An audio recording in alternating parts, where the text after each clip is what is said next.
बिस्मिल्लाहिर्रहमानिर्रहीम। मोहतरम वालिदैन और प्यारे बच्चों, अस्सलामु अलैकुम। आज आपका मज़मून उर्दू में हम नज़म बादल का गीत जो है उसका मुताला करेंगे। तो सबसे पहले हम बुलंद ख्वानी करते हैं। आपकी इस नज़म को शायर अहमद नदीम कासमी ने लिखा है, तो हम बुलंद ख्वानी करते हैं।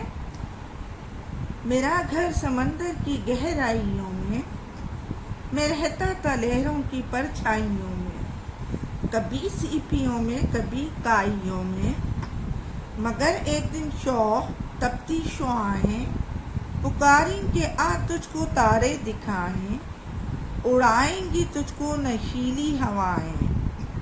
सितारों की धुन में वतन छोड़ आया, हवाओं ने शाखों पे मुझको बिठाया, समंदर से उठा पहाड़ों पे छाया, मगर तेज झोंके ने आफत ये ढाई, मुझे एक पर्वत की चोटी दिखाई। कहा इससे लड़कर दिखा मेरे भाई, मैं लपका तो पर्वत ने मुझको धकेला, वो अकड़ा मैं गरजा वो भपरा में खेला, अफसोस फानी है खेलों का मेला।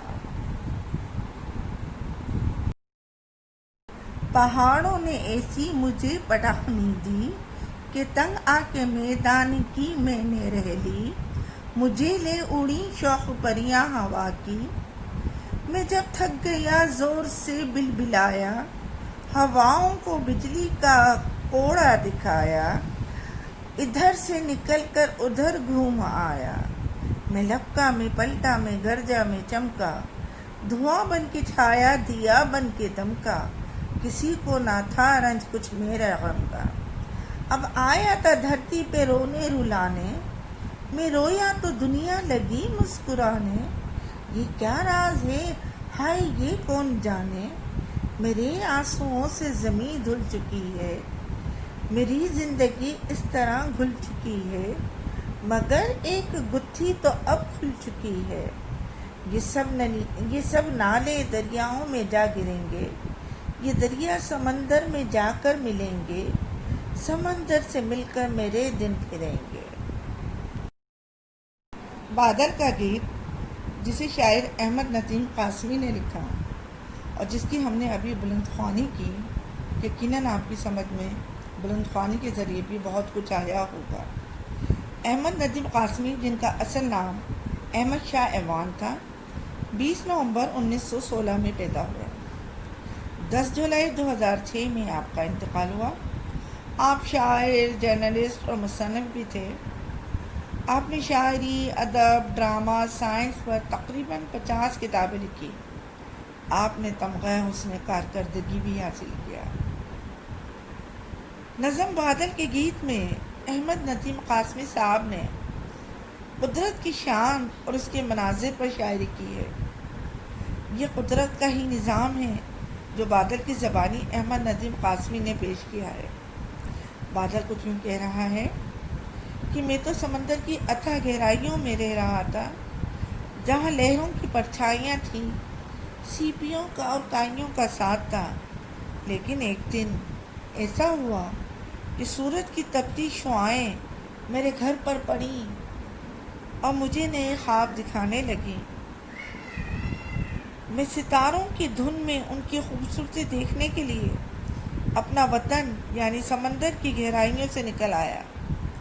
अब जब मैं अपने वतन से निकला तो कभी पहाड़ों की चोटी से टकराया, कभी तेज़ हवाओं के झोंके से टकराया, तो कभी पर्वत मुझ पर अकड़ा, तो कभी मैं पर्वत पर गजरा।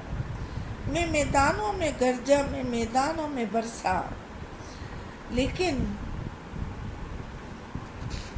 मैं मैदानों में गरजा, मैं मैदानों में बरसा, धुआंधार बरसा, मैं रोया यानी मैं बरसा तो दुनिया मुस्कुराने लगी। ये जो गुत्थी थी कुछ इस तरह सुलझी कि सारे नाले दरिया में गिरे और दरिया समंदर से आ मिले, यानी मैं फिर अपने वतन समंदर लौट आया। हमने नज़म पर बात की, उसके खुलासे पर बात की। अब आप सफ़ा नंबर 35 पर आ जाइए अपनी किताब के सफ़ा नंबर 35 पर आप देखिए कि मुतालिया और पढ़ाई جہاں لکھا ہوا ہے وہاں نظم کا انفرادی طور پر خاموش مطالعہ کریں۔ تو نظم ہم نے بلند خوانی تو کی، اب آپ خاموش مطالعہ کیجئے۔ نئے الفاظ کو ان کے استعمال سے سمجھنے کی کوشش کریں، جو الفاظ سمجھ میں نہ آئیں انہیں نوٹ کر لیں۔ آپ بالکل ایسا ہی کیجئے گا۔ اب یہاں پر تیسرے پوائنٹ پر آپ دیکھیں، لغت کی مدد سے نئے الفاظ کے معنی معلوم کریں۔ آپ کو کوئی لفظ مشکل لگے تو اس کو انڈر لائن کر کے اپنی لغت میں دیکھیے گا۔ ہم سوالات پر آ جاتے ہیں۔ سوالات میں جو پہلا سوال ہے، شاعر نے بادل کے بارے میں جو معلومات فراہم کی ہیں ان کی فہرست بنائیں۔ تو بیٹا آپ نے نظم پڑھنا ہے اور اس میں جو معلومات آپ کو ایسی لگیں ہیں کہ اہم ہیں ان کی آپ فہرست بنائیں گے۔ سوال نمبر 2 پر آ جاتے ہیں۔ بادل نے اپنا گھر کیوں چھوڑا؟